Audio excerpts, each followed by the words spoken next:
What is up, everybody, and welcome in to episode 61 of the Your Celtics Source podcast. We're recording this on Monday morning, the day after the Celtics get their 55th win of the season against the Toronto Raptors. Nikola Vucevic returned to the lineup after missing, I think, exactly a month with that ring finger injury. We're going to talk about Jayson Tatum's continued success in the triple-double categories.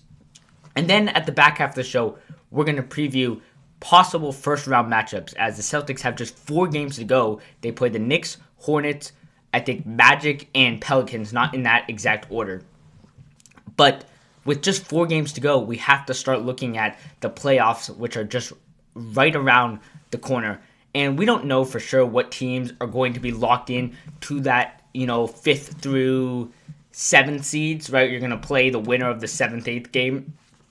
Right, the 7th, 8th game, the play-in game, which at the moment, with games still to go, is not a complete lock. But we're going to preview, I think, the possible teams that you could face and the pros and cons of playing against each of those teams, right? But to start off, I think we have to do a little bit of a reaction to Vucevic's return because, it wasn't a great performance from him overall. He comes back after missing a month, and at one point in the game, he's a minus 19, right? Keep in mind, the Celtics win by 14. He finishes the game a minus 14 for the game, right? He just looked rusty. He wasn't making shots. His communication and his movement wasn't in line with what Jayson Tatum wanted his centers to do out there, right? And that makes sense, right? He went down, just one half into Jayson Tatum's return.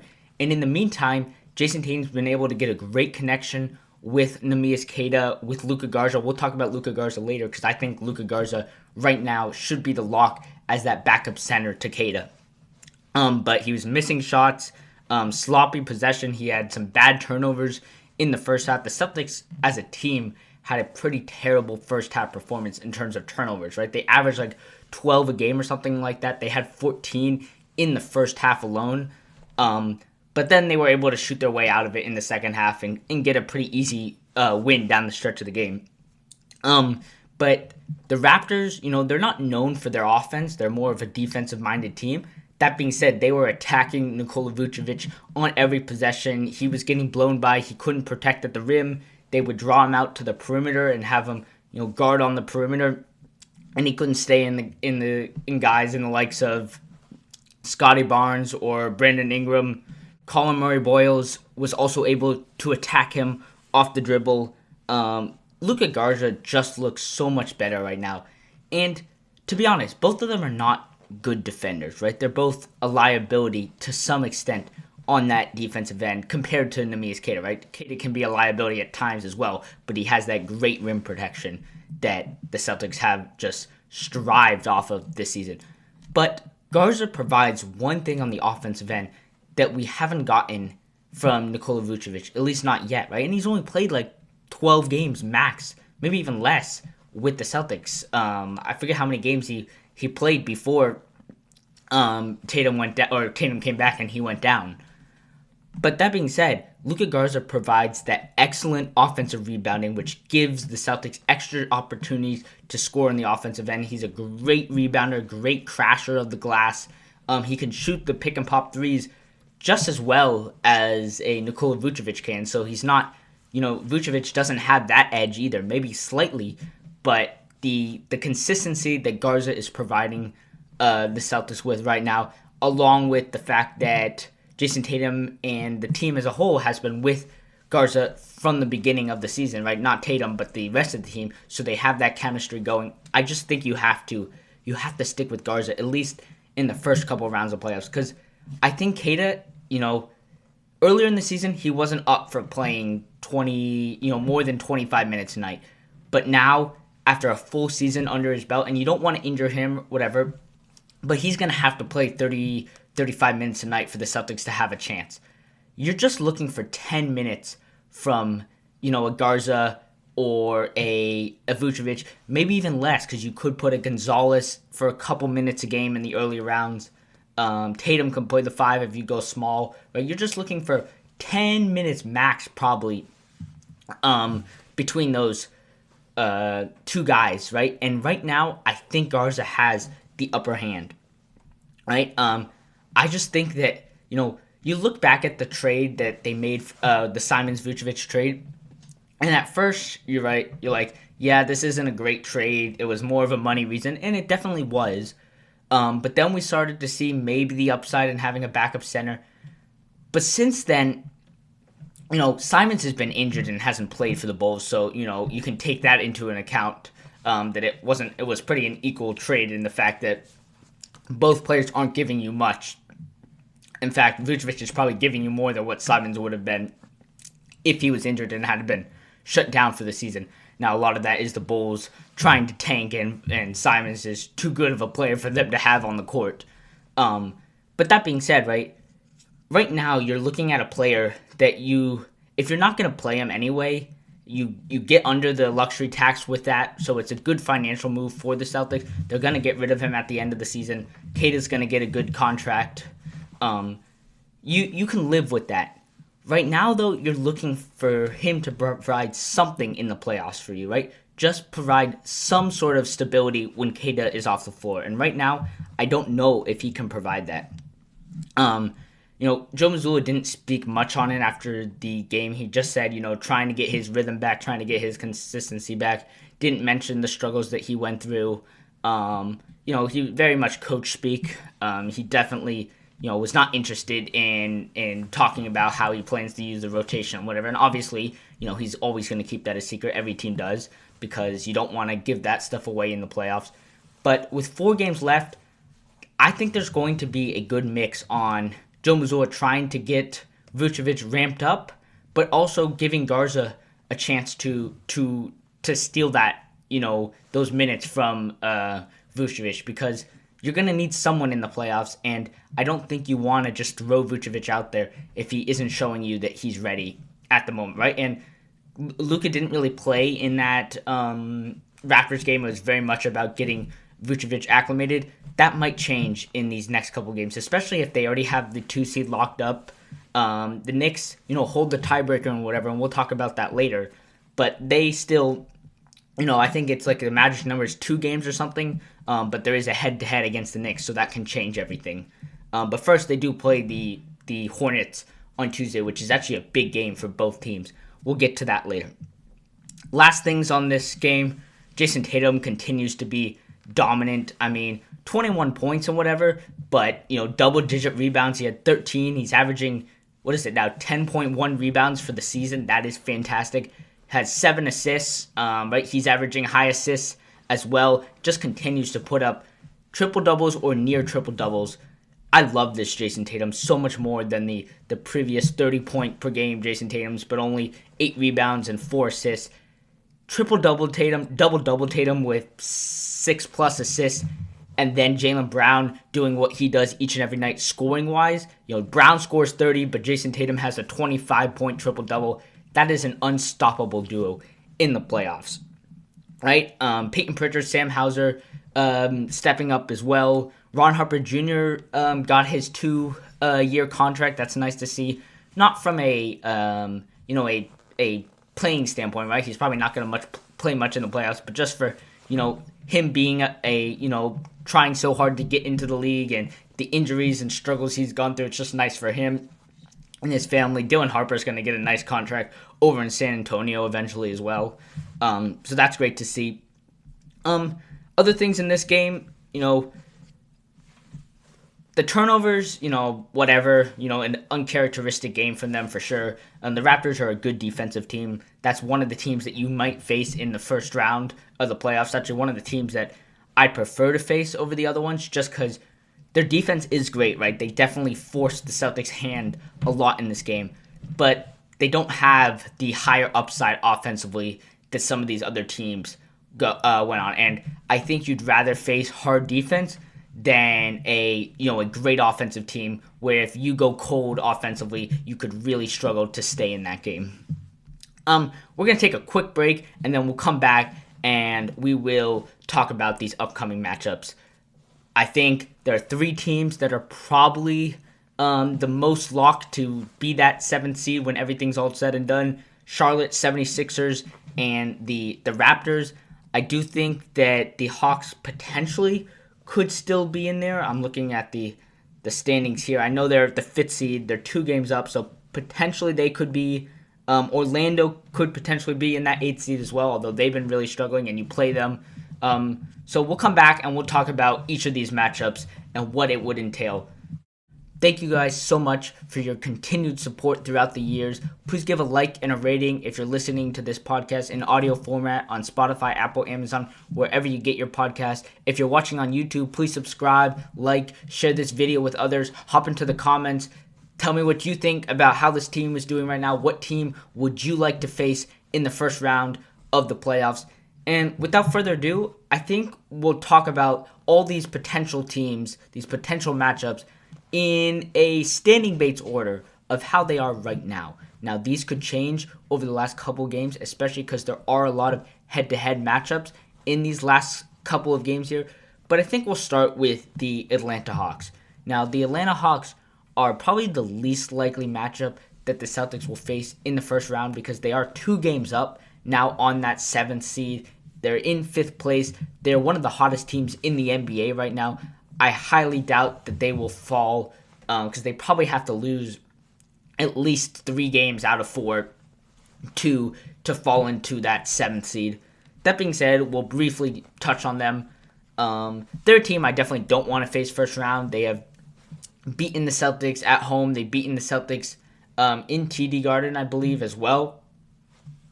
We just split with them last week. CJ McCollum has been a fantastic addition to their team. Shooting-wise, it's just given them another offensive weapon, along with what Jalen Johnson is doing. I mean, he's ascended into one of the best facilitators, best playmakers in the NBA, averaging, close to, if not a triple-double, leading the league in assists, or at least I think he's up there. I don't know his exact numbers off the top of my head, but he's been a fantastic addition, or I shouldn't say addition, a fantastic, player since Trae Young left. Their defense, obviously, without Trae Young, has, risen its floor at least. And then the offense, right? They can be great at times, they can be cold, but they're a team that has a much higher offensive upside than a team like the Raptors would on their best days, right? So, I think the Celtics overall, they can go up against good defenses, and it's not a problem with them because the Celtics have a great offense and can overcome, good defensive teams. But what you don't want is a really good offensive team because the Celtics could go cold for a half, they could go cold for a game shooting-wise, and you don't want, a team just to have a hot shooting moment and just blow open a game like that. If you're going to play a good defense, you want the game to stay close if the Celtics are struggling, not for another team to be able to pull away. So the Hawks are definitely a team that I'd least likely to see them anyway, but a team that you don't want to play in any round, but definitely not the first round. Okay, moving on, the 76ers. Now, they are tied with the Toronto Raptors right now. The 76ers have the tiebreaker. They're in 6th place at the moment. That is a team with so many question marks because it's a team where if they have everybody healthy, Paul George, Joel Embiid, Tyrese Maxey, VJ Edgecombe, the rookie, if they have all those players, they are a really, really frustrating matchup for round 1. Like, I don't even know. Obviously, the Celtics will be favored, but that is a team that you definitely do not want to see in the first round because they might have the highest upside offensively out of any team in the Eastern Conference, right?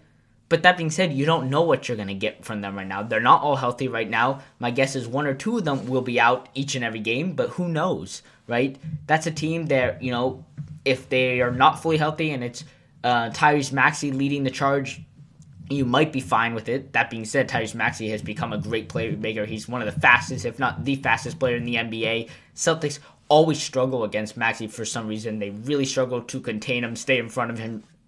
Definitely a team that, whether healthy or not healthy, you don't want to face just because, they have that upside that no other team has. And it's a question mark for sure but you don't want to find yourself playing them and realize that they have everybody going and their offense is just impossible to shut down. Right?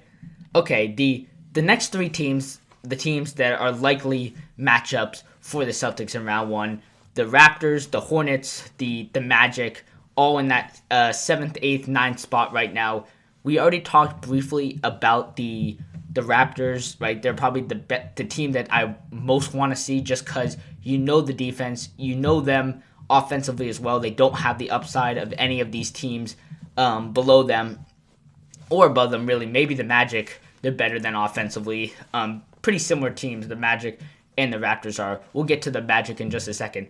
But to finish up the Raptors conversation, right, a team that I think you'd be able to handle offensively, you'd be able to handle defensively, a team that I think would give them a good test first round, but it's not a team that is going to, out-physical you and be, hard on the bodies, right, like that Magic series was, right?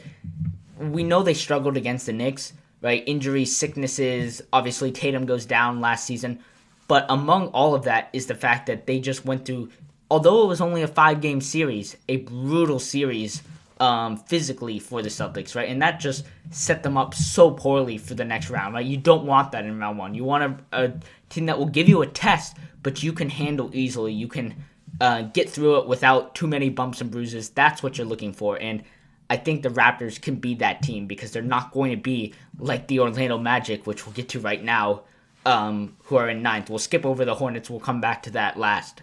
The Magic, right, are a team that is very similar to the Raptors on both ends of the floor, right? They really struggle at times offensively. In fact, I think the Raptors are probably better offensively than the Magic are, but the Magic can be a great defensive team, and above all of that, they will just, grind it out underneath the basket, throw in punches almost, super physical, very similar to guys on the OKC roster in Dort, in Caruso at times, right? Guys that you just don't want to have to put your body through, right? So I really don't want to see the Magic, even though I think it'd be an easy series, in terms of how long it takes you to finish the series, but it's just going to be a brutal series all game long, and that sets you up so poorly for the next couple of rounds, right? That is a game where if you end up facing, or a series where if you end up facing them, I want to see if a guy like Hugo Gonzalez, a guy like Baylor Shireman